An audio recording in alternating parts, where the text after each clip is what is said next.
is this?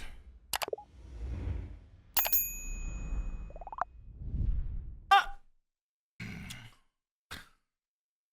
I apologize.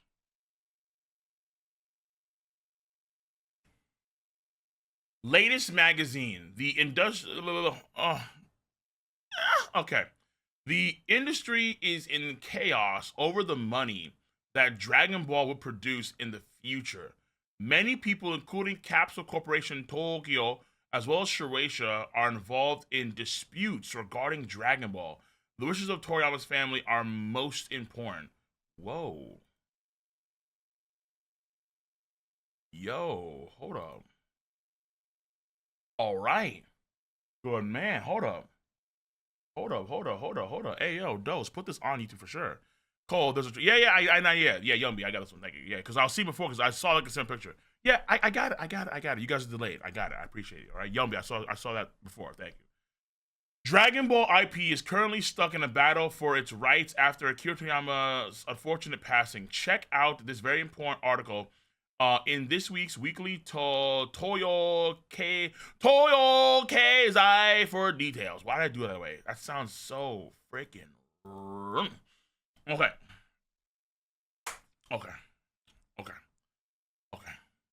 Battle for rights after the death of the author. I have heard before I go through this with my dyslexia. Woo! Okay. I have heard that the reason why there are issues with the Dragon Ball Super anime and the Dragon Ball Cho manga is because of disputes between Toei and Shueisha. And I think that's what I've heard. Where obviously in the Dragon Ball Super anime, we all know what happens there for the most part. But there are very different things here. Like in the Universe 6 and 7 tournament, in the Dragon Ball Cho manga, Goku's trying to learn Hakai. There is no Super Saiyan God or Super Saiyan Blue and then Kaioken on top of that.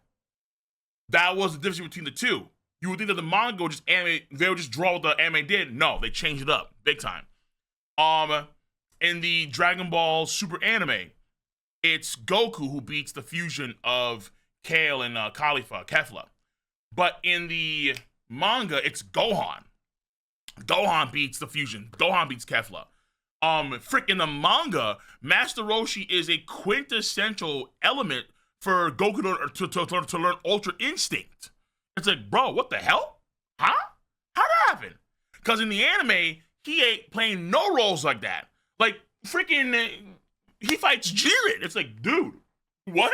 Well, so the Dragon Ball Cho manga is very, if you don't, that's what I'm saying. If you don't know, it's like, now, to be fair, I did stop at that point in time because I didn't care about reading the whole thing afterwards with Morgo and all the Tuffle, whatever, man. I don't care. Because listen, to me, it seemed like it was booty butt cheeks. I heard it was ass. Probably is. But these have been going on before Toriyama's passing. These sort of rights on what to do. And probably reason why, let's say, there's been no Dragon Ball Super 6 and now we're getting Dyna. But then Dyna's have issues probably too when it comes to rights and that kind of stuff. So, to be fair, in the anime, Roshi played a role, but it was definitely not important.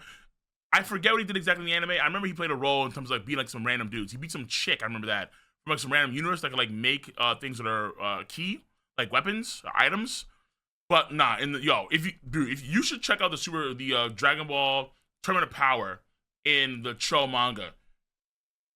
Roshi squares up against Jiren. It's like, hold up, what? It's radical. Either way. So, yeah, come on. Chicken? He's fighting the ascended form of a New York chicken. It's like, come on, bro. All right, like, not bad, but it's powerful. All right, New York, pigeons be like that. And the ascended form, fair enough. But Jiren, who's like a goddamn Ray Kawaza? All right, come on. So anyway, battle for rights after the death of the author. Frenzy and chaos surrounding Dragon Ball money. Here we go. Since its serialization began in 1984, Dragon Ball has remained a highly lucrative IP that continues to captivate people. According to the app research company Sensor Tower, the two Dragon Ball mobile games, including Dragon Ball Z Dokkan Battle, which began distribution in 2015, have surpassed a worldwide total revenue of 5 billion yen. Some of you know what that is in dollars. By February 20, I think it should be like $50 million, but let me know. $34 million, somewhere around there. By February 24, the movie Dragon Ball Superhero,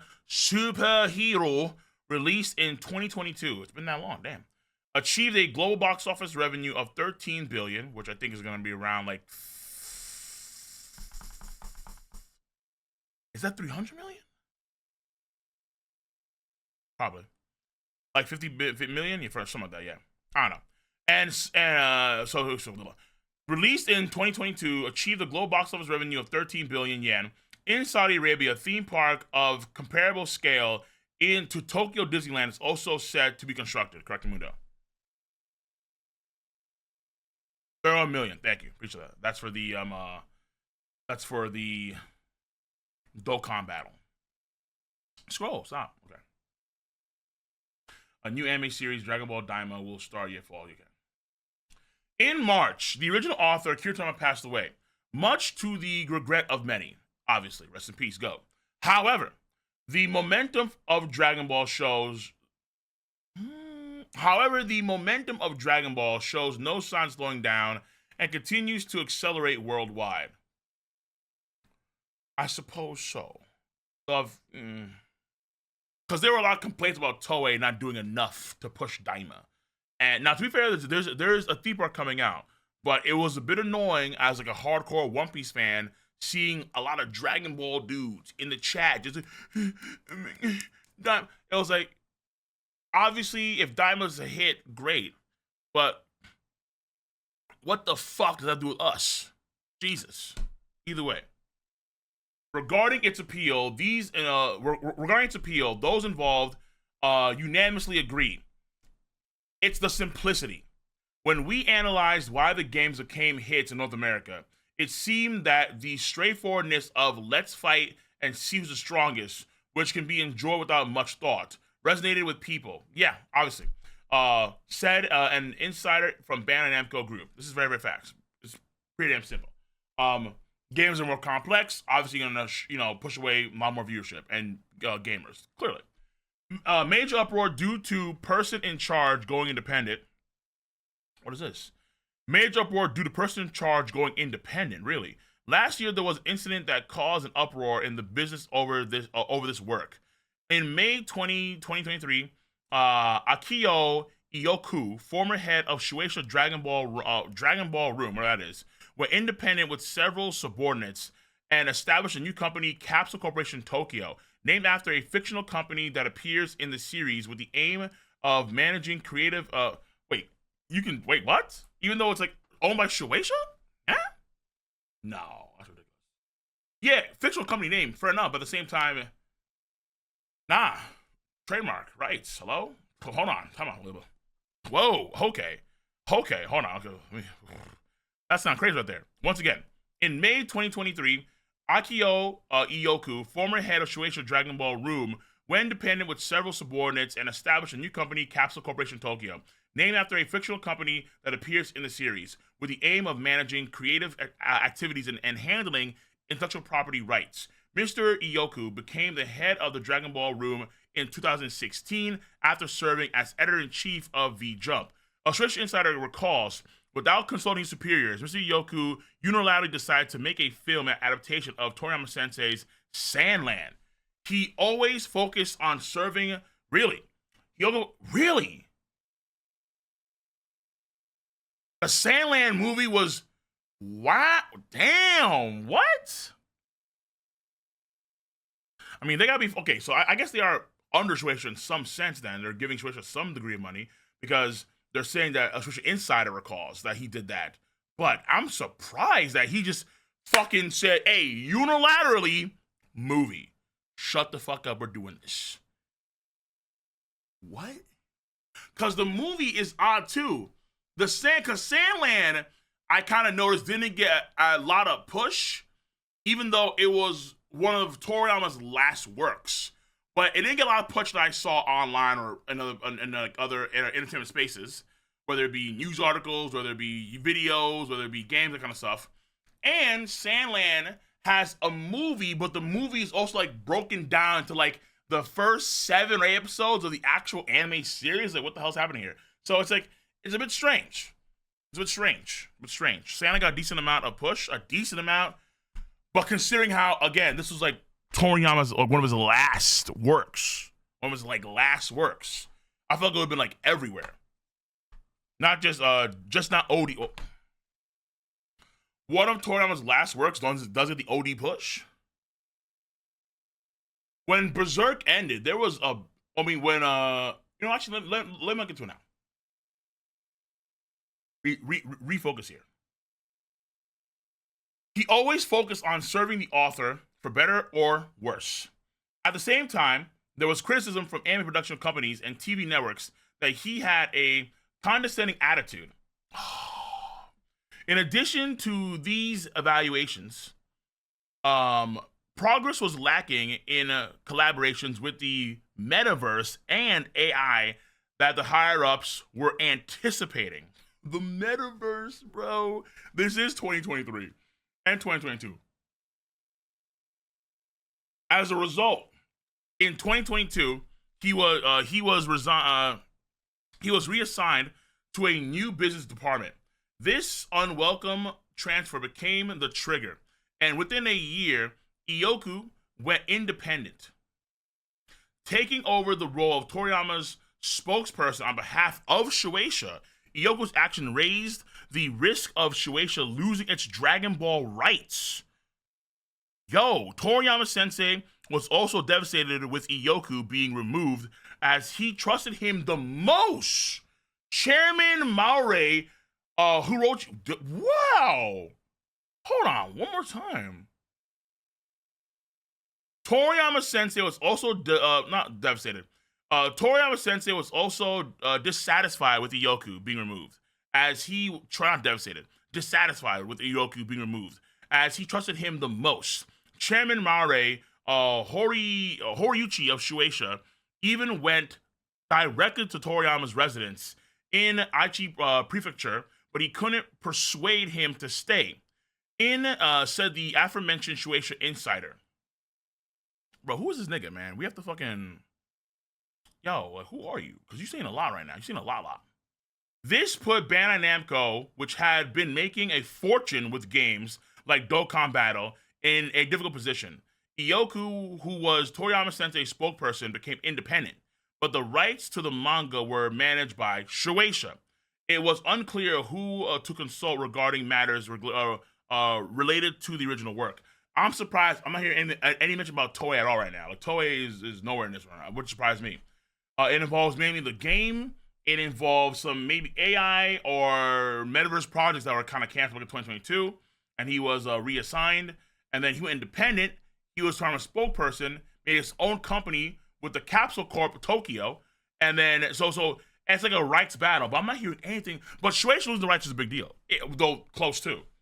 Meetings about Dragon Ball were organized very vaguely, with all relevant parties being invited, which subtly included both Iyoku and Shueisha representatives, making the coordination extremely stressful, obviously. Said the aforementioned Bandai Namco insider. Toriyama's passing occurred amidst this battle over rights. The discussion continued without the original author, and the disputes have been ongoing and still remain unresolved, noted a Shueisha employee. Some industries executives are looking towards a resolution that involves the family, saying it depends on how the family feels about it. Oh, okay, fair enough. That's a factor too. You have to obviously, take it right now. Take it to consideration.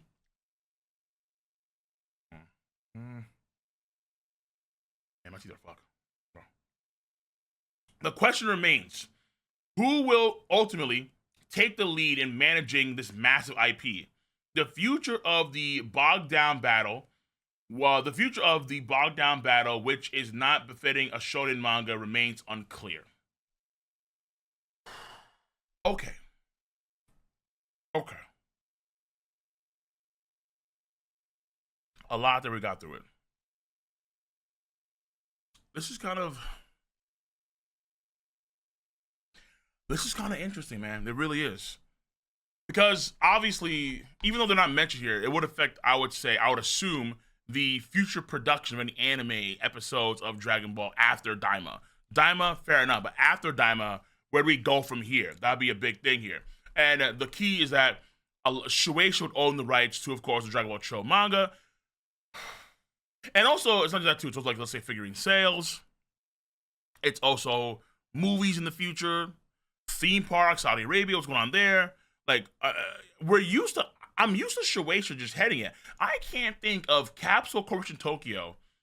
I can't even consider the idea of another company heading the rights to Dragon Ball other than Shueisha because I'm just so used to it. I'm just so fucking used to it.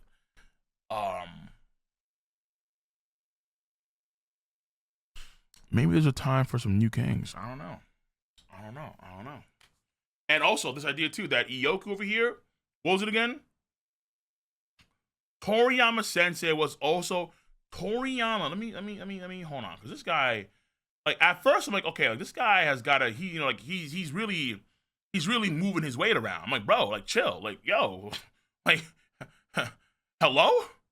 Toriyama is mainly responsible. Shueisha is mainly responsible for bullshit with the IP. Nothing is going on. Yoku mainly trying to push more Dragon Ball content. So this is the thing too.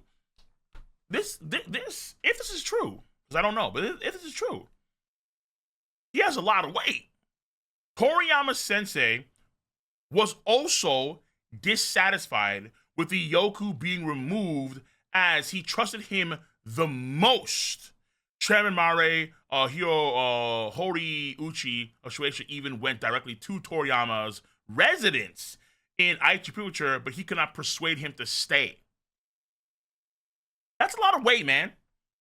The deceased author himself gave Iyoku the go-ahead and was dissatisfied with Iyoku's decision. With him being reassigned. Interesting. Because Iyoku, what was it now? Iyoku seems to be, he's always focused on serving the author for better or worse. So he's like die hard. But there's already established rights for the content that at this point in time are not going to be shit. I don't know how actually the rights work with Japan in terms of like longevity. But Shueisha owns the rights. And Shueisha decides what is and what is not, or where it goes for the most part. I believe so. With Bandai Namco for the games, with Toei for the anime, with X, Y, Z, and the other. So, no, the anime, it's tricky. Either way. Yeah, Yoku is the next step after Toriyama in handling the IP along with Torotaro, and the fan probably leaned towards choosing Yoku. I mean, but bro, at the same time though, Shueisha they probably already have a lot of pre-established modes of distribution, whether it's like printing because they still take the actual physical copy magazine. So whether it's printing, whether it's ads, whether it's figurines, they probably already have a lot of different infrastructure already in place. So Iyoku may have the passion to actually push it out there to the masses, but he may not, or I guess Capsule Corporation Tokyo may not have the same level of infrastructure as Shueisha to get it out there. You know what I'm saying? They only control DBS manga though. Huh? Not Dragon Ball? They also control Dragon Ball, like Dragon, like Dokkan like that shit, like Dragon Ball, baby, like all of Dragon Ball. No, not just Super. And Super is Toei stuff with the anime. You mean Cho? But whatever, doesn't matter. The anime and the games and merchandise is controlled by Iyoku and the newly built company. Or not, wait, hold on. Everything or just what's checked off by Shueisha? Does Shueisha give them the complete rights to use everything for the further merchandising? Did I miss that somewhere?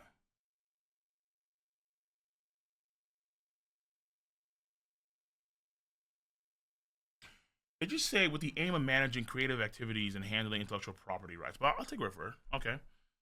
Cole, Cho is the Japanese kanji word for super. Fair enough, man. Cole, you have to understand that Toriyama is above Shueisha.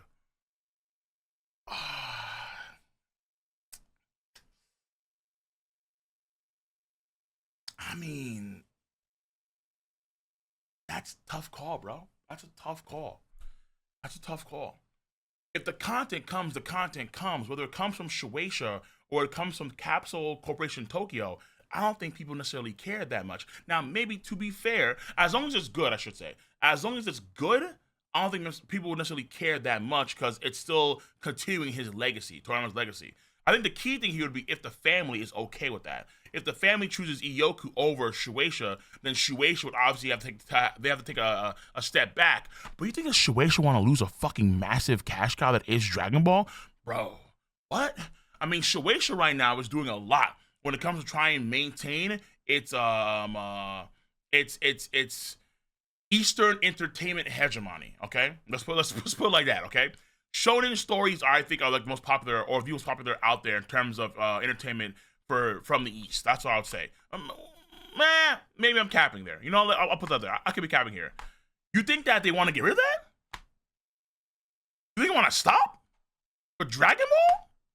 One of the most popular selling manga of all time? Well, they could, like, they know that if they work in collaboration to, let's say, get a new story out there, get a new spinoff out there about Vegeta or about Broly, what the fuck, and then they do have it animated, they know people across the world, particularly South America, oh, it's over. Money, views. They don't want to, but the way they have handled themselves doesn't spell good for the IP. With that's what Yoko's chose. Well, he got fed with the idea of being reassigned from what he was doing in the current project in 2022.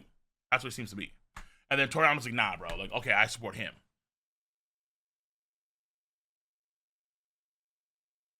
And then also, too, I don't know if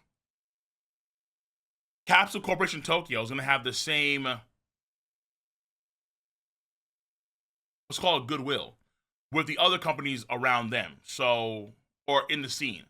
Shueisha has already established a lot of ties with Toei, obviously, with Bandai Namco, and other, parties like that, right? Capsule Corporation has to then reestablish those parties themselves. If they themselves want to make those same games, similar games, and go beyond, they have to do even more stuff. So, I don't know. This is, because then, think about it, right?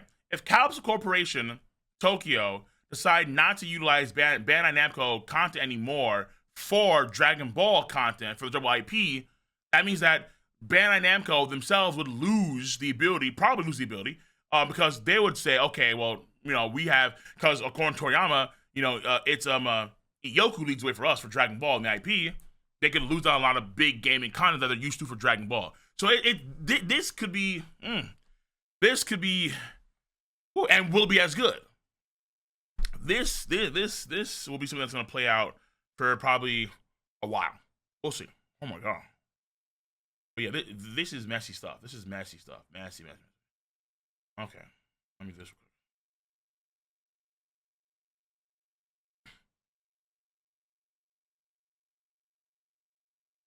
quick. Holy shit.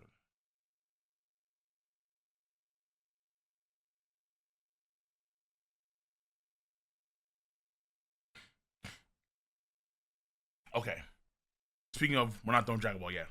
Dragon Ball Daima unveiling new characters and main visual, plus a highly anticipated new trailer. Welcome to the great adventure. We have the chibi version of Goku, Supreme Kai,